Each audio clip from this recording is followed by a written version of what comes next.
Welcome. You tuned into Jamaica Magazine, and I'm Theodore Henry. Coming up, we're heading to the Montego Bay Perimeter Road project for the latest mid-year updates. Then we'll spotlight bright young minds at the College of Agriculture, Science and Education, CASE, showing off their scientific innovations. And later, we're unlocking a hidden superpower: emotional intelligence. Stay with us as we have this and more coming up after the news.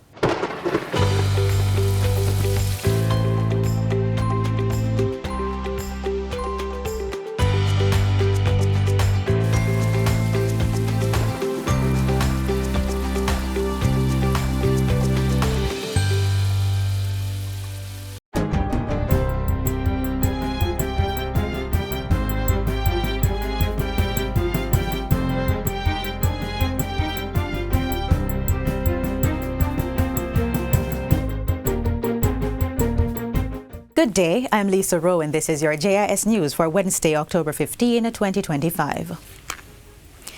The Tourism Ministry is setting its sights on a new target of achieving 8 million visitors and earning $10 billion by the year 2030. Portfolio Minister Edmund Bartlett gave the update in Parliament yesterday after revealing that Jamaica was firmly on course to achieve its 5x5x5 vision.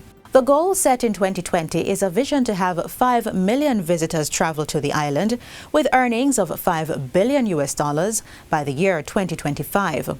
Minister Bartlett says the new goal, dubbed 5x8x10, was given by Prime Minister Dr. Andrew Holness based on the conviction that the current target is below the country's threshold. This vision, Madam Speaker, reflects our confidence not just in numbers, but in people, in the creativity, hospitality and resilience that defined brand Jamaica. Our marketing focus is expanding beyond traditional markets to embrace new frontiers in Latin America, Middle East, Asia, and of course, Madam Speaker, this is supported by enhanced airlift, digital innovation and strategic partnerships that ensure Jamaica will remain top of mind for global travelers. Government is moving to strengthen the efficiency and the safety of the National Rural School Bus Program through the establishment of a singular hub system.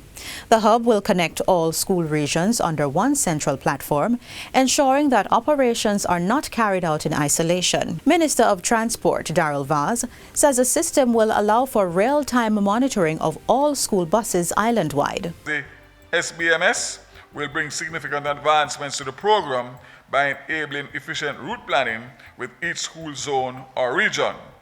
It will also facilitate JUTC's access, situational awareness of all school buses island-wide, make strategic and proactive decisions based on real-time information, create interoperability between the different school regions.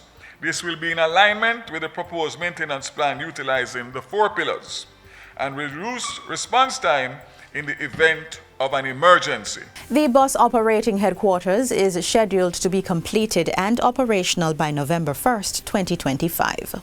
Meanwhile, school resource officers are to form part of the National Rural School Bus Program as an additional measure to improve student safety and maintain order during transit.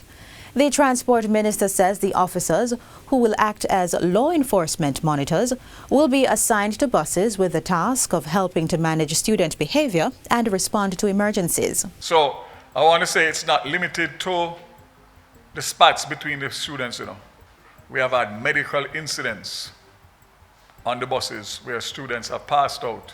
Students have started to have bleeding through their nose, different things that have come up. And luckily, we've been able to coordinate with the driver and the JUTC and get the police or the medical assistance that's required. It is onerous to ask the bus driver to take on that responsibility when he should be focused solely on the safety of transporting these children. Minister Vaz made the disclosure during a press briefing on Friday following discussions with the Ministries of Education and Finance. Director of Safety and Security in the Ministry of Education, Richard Troop, says the officers are ready to intervene where necessary. We have cases in this phase where the students' behavior is a cause for concern. those matters would have been brought to our attention, and it is communicated to the schools, and the schools would have intervened in terms of the students involved. It is going to require that kind of collaboration to ensure that we establish not just a program, but a program that demands a particular standard.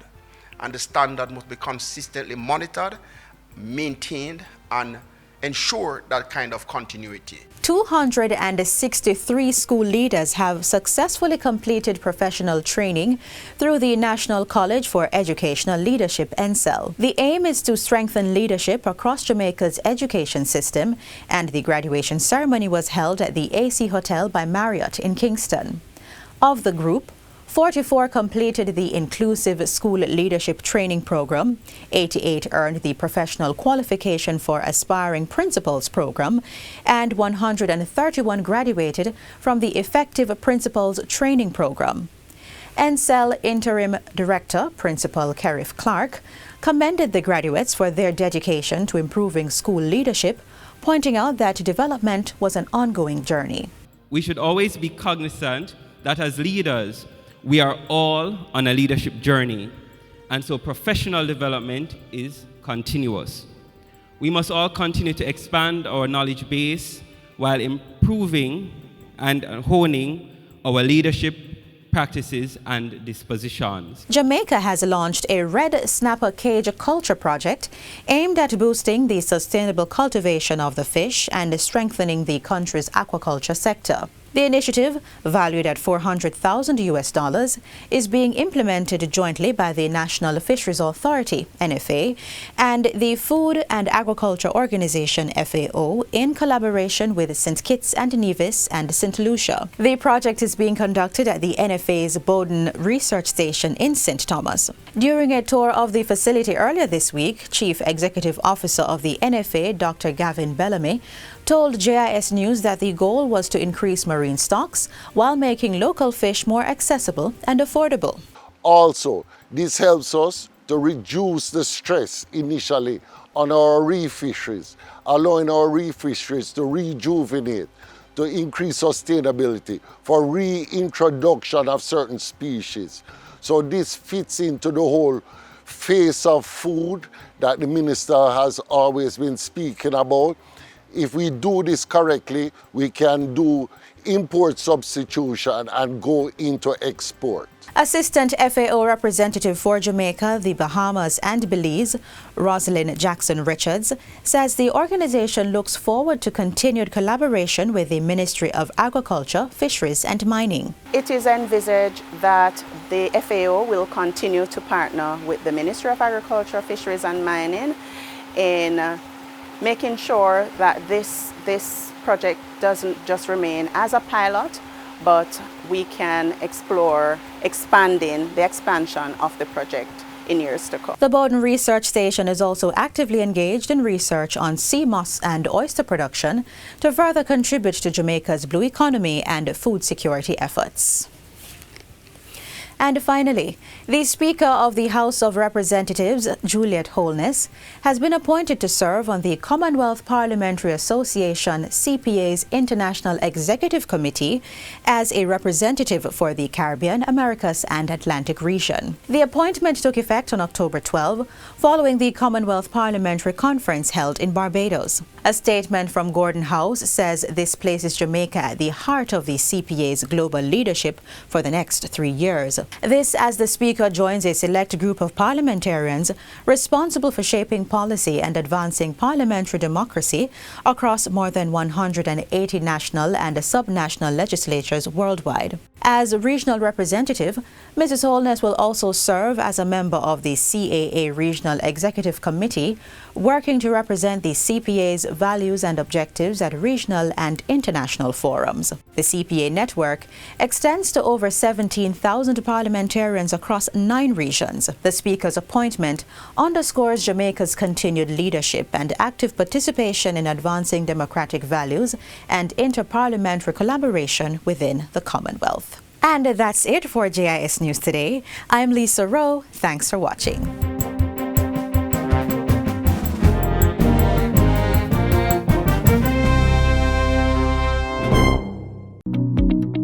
Statistical Institute of Jamaica Statin will be conducting the 2025 Jamaica Survey of Living Conditions JSLC starting August 2025. For over 30 years, PIOJ analysis of JSLC data has helped to shape national policy, including on education, healthcare, and social support. When the JSLC team visits your home, participate. Your voice helps guide real solutions. For more information, visit statinja.gov.jm or WhatsApp Statin at 876-569-1083. The Montego Bay Perimeter Road is currently under construction and is set for completion by May 2026. Want to find out more about this major development? Well, keep watching.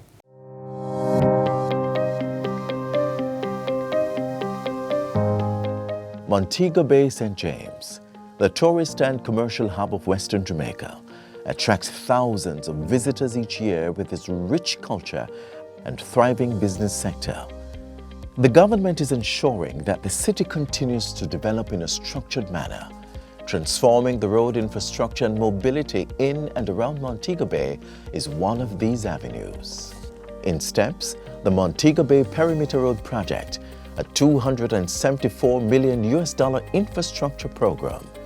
Fully funded by the government of Jamaica, the road project is set to ease traffic, boost economic activity, and improve connectivity among communities.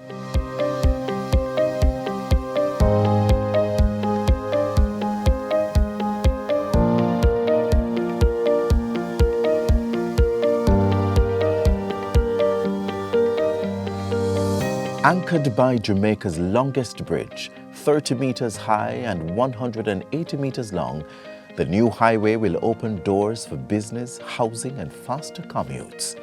With benefits for tourism, BPO, and daily life, this game-changing project promises a lasting impact for Montego Bay and beyond.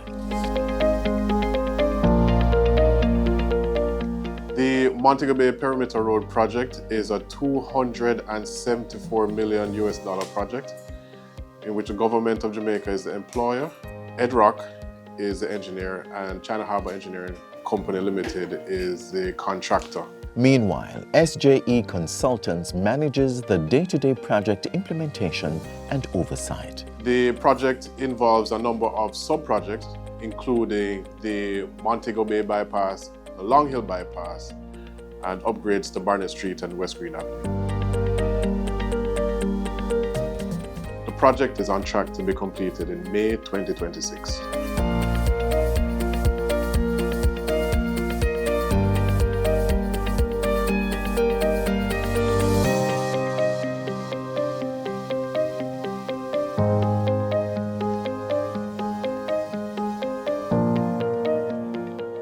China Harbour Engineering Company Limited is the main contractor on this project. During the project, the contractor would procure some materials from local suppliers, including steel and aggregate. The Barnett Street and West Green Avenue upgrades are to be subcontracted by check to local contractors. The Land Acquisition Act guides the purchase of properties to build the highway. If the property is a commercial property or a residential property, then the valuations are done in accordance with what obtained for businesses and what obtained for residences. And NROC has a resettlement policy which sets out how we go about to compensate people using fair value measures so that when we are through, persons are to be better off than before. For businesses, the same principle follows with valuations, but with a business, you have to provide additional compensation for re-establishment of business.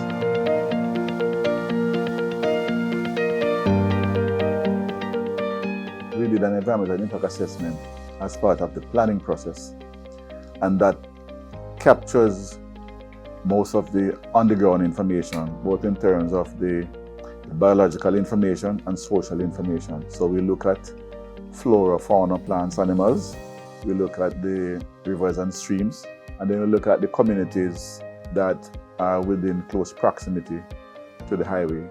And that gives us the baseline information as to what are likely to impact people and then we would build that into our plan and design so that we minimize disruptions and inconvenience. Designed with safety at its core, the Montego Bay Perimeter Road project will feature the upgraded urban roads to ensure smooth and secure access for all. Meanwhile, along high-speed sections, medians, barriers and protective fencing will be strategically installed to prevent unauthorized crossings by both people and animals. These measures will not only enhance traffic flow, but also minimize crashes, creating a safer, more efficient roadway for all users. The Montego Bay Perimeter Road project will include fully functional facilities to ensure smooth traffic management and revenue collection. There's also a strong police presence on site, with regular patrols from officers of the Public Safety and Traffic Enforcement Branch to maintain security and ensure compliance with safety regulations. Additionally, the highway connects to the Freeport Police Station, enhancing law enforcement accessibility. NROC continues to uphold its high standards as an ISO 9001:2015 certified organization, ensuring that every step of this and other projects follows the entire process and is in compliance with this quality management system. A testament to this commitment is the on-site check lab, where trained professionals rigorously test the materials used in constructing roads and bridges, guaranteeing durability and safety. Upon completion of this project, the check lab will be handed over to the University of the West Indies Mona campus, so up-and-coming professionals can continue the work for other projects to come. Some of the things that we test are like aggregates used to make concrete. We take compressive strength of concrete such as for bridges, culverts, etc. We also test material that is used in the general construction of the road, such as the fill, the subgrade, subbase, and base. We also do nuclear density to test the compaction of the road to ensure that the quality of the compaction is okay. Additionally, the project's workforce proudly consists of 95% local workers in unskilled and general roles, with at least 50% of technical positions filled by Jamaicans. With quality at the forefront, this project is not just about building roads, it's about the island's infrastructure. It's a vision for a more connected, accessible and resilient Montego Bay. Montego Bay that will take its place as the western hub of economic growth with the help of modern road infrastructure, bridging the gap between the past and future while promising a better experience for all.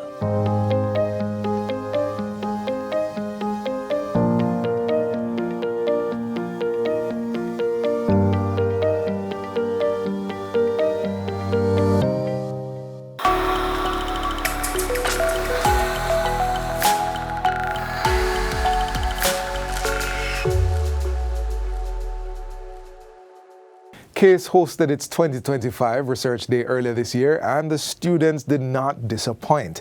They showcased impressive experiments and innovations, and if you missed it, we've got the highlights.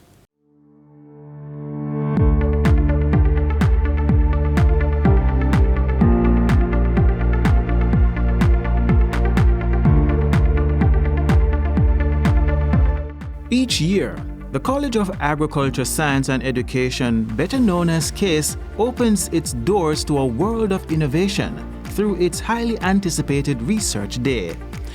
But as the institution's president, Dr. Derek Deslandes, explains, this event is far more than a routine campus showcase. It's a declaration. We are demonstrating to Jamaica and the world that CASE has an important role to play in the development of agriculture. Not just agriculture, but the integration of science, technology into the agricultural space, the integration of business and hospitality with agriculture, the integration of mathematics and computer sciences with agriculture. So we're basically demonstrating that CASE is a best kept secret, and perhaps secret for too long.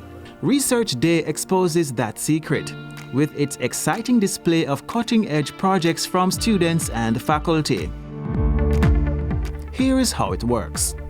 Abstracts and research papers are submitted for review, and the most impactful and innovative entries earn formal recognition and awards. This year, agrivoltaics was a standout as CASE students displayed an eco-smart solution that combines farming with solar energy. It shows how installing solar panels over farmland allows crops to grow or animals to graze underneath, making full use of the land while producing clean energy.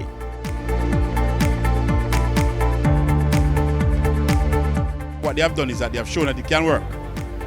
Now what we need to do is to do some more iterations, scale it up, and then gradually demonstrate to Jamaica that this can actually be employed and deployed throughout Jamaica to drive agriculture growth and production. This is STEM at work, not in textbooks or labs alone, but out in the field propelling national development.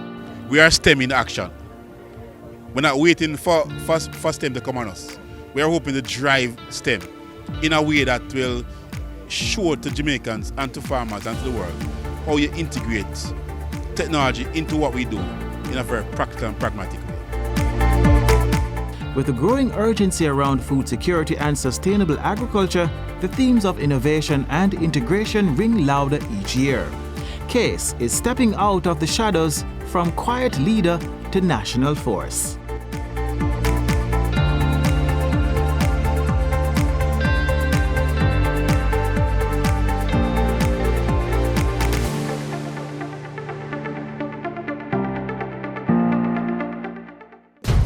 The JIS Creator Challenge is back.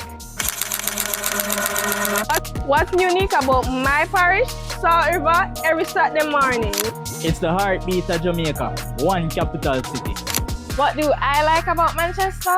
It's always so cool. What do you think about St. Thomas? What do you think about one Paul Bogle? Now it's your turn. Create a video 1 minute or less under the theme, My Parish, My Pride. Show with the history, the landmarks, the people, the food, anything that's unique to your parish. Upload your entries to Instagram or TikTok and tag JIS Voice by October 31st. Follow us on all our platforms for more details on how to enter and the prizes to be won. Your parish, your story, your pride. We are upon. Join the JIS Creators Challenge today. Self-awareness, self-regulation, motivation, empathy, and social skills. You've probably been hearing this term a lot lately, emotional intelligence.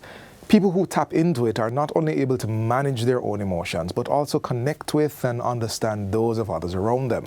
In this next feature, we'll explore the hidden superpower of emotional intelligence. In a world moving at lightning speed, where stress builds, words fly, and connections are fleeting, one ability has quietly emerged as a superpower. It's not your degree, it's not your job title. It's called emotional intelligence.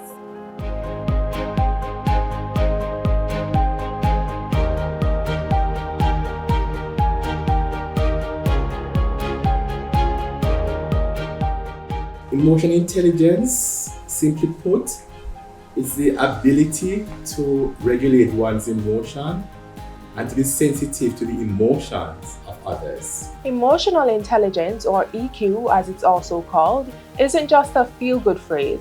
It plays a critical role in how we live, love, and lead. It enhances relationship, be it family, interpersonal, at the workplace, just being able to tap into one's emotion and to be able to know what is happening to me at that particular time. Be sensitive to what is happening to somebody too at a particular time. What I say, how I say it, what I do. So it brings harmony, it brings understanding. So what makes up this powerful skill set? Alright, so the first one that comes to mind is self-awareness. What are my triggers? What gets me angry? What makes me upset? How does my childhood experiences affect me as an adult? Do I have low self-esteem? Self-awareness is just the beginning. It's how we treat others that reveals how deep our EQ runs. Social skills. Do I make others laugh? How well do I behave in social situations? Then there's empathy. Empathy is not sympathy. It is that ability to feel what others are feeling. And then there's regulation, mastering the storm inside before it spills out. Emotional regulation. We have issues like road rage. At that particular time, how do I behave? And you can probably rehearse it, as it were, and say, if I were to be bullied on the road by another driver, how do I respond? Do I maintain my calm? And finally, motivation. The drive not just to succeed, but to grow. Motivation is the other one. The ability to kind of have that intrinsic motivation. Motivation to change. Motivation to modify one's behavior. Motivation to adjust and to adapt. Motivation to rise above challenges. Motivation to achieve. But what happens when EQ is missing, especially on the job? Persons in the workplace, in the workspace, might be easily intimidated by others. And so some person might believe that everybody should like them. Everybody should love them. Nobody should give them a hard time at work, right? And so they might easily get frustrated and say, boy, I can't work in this environment anymore. Why am I like this? You see, that when I was much younger, my parents told me to shut up. You talk too much. Go to your room. And so it becomes a part of who I am today. I might lack self-confidence. So if I do a presentation at work, in my mind, I construct a narrative. They're all, look at them, they're all looking at me, they're saying that I'm no good. And I start to jitter and make all kind of mistakes. Low EQ doesn't just affect careers, it strains the most important relationships in our lives. Couples need to listen to each other, but know each other's cues. Know when to come with a hard topic. Emotional intelligence will say to you, no, it's not a good time. And when it comes to parenting, EQ becomes a bridge between generations. Getting along with the children too, being sensitive to how they might be feeling, giving them a voice to express how they're feeling, to create a safe space for them to feel confident that I can come to you as a parent and say this, right? Without being judged and without being punished, right? So emotional intelligence, it puts the family together, it builds confidence, self-awareness, it diffuses conflict, it builds harmony. In families, at work, in love, emotional intelligence shapes the quality of our lives. And while not everyone is born with high EQ, it's something we can all learn. Emotional intelligence is not a destination. It's a daily decision to pause, to feel, and to grow. And in a world that never slows down, it might just be the most powerful skill of all.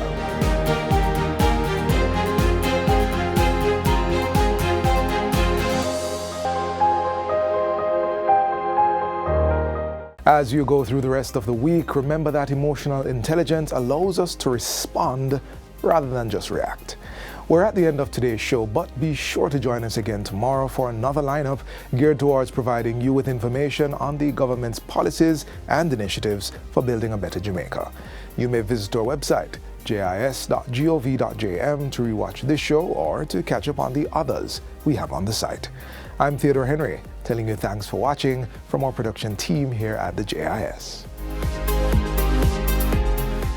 This has been a production of the Jamaica Information Service, the voice of Jamaica.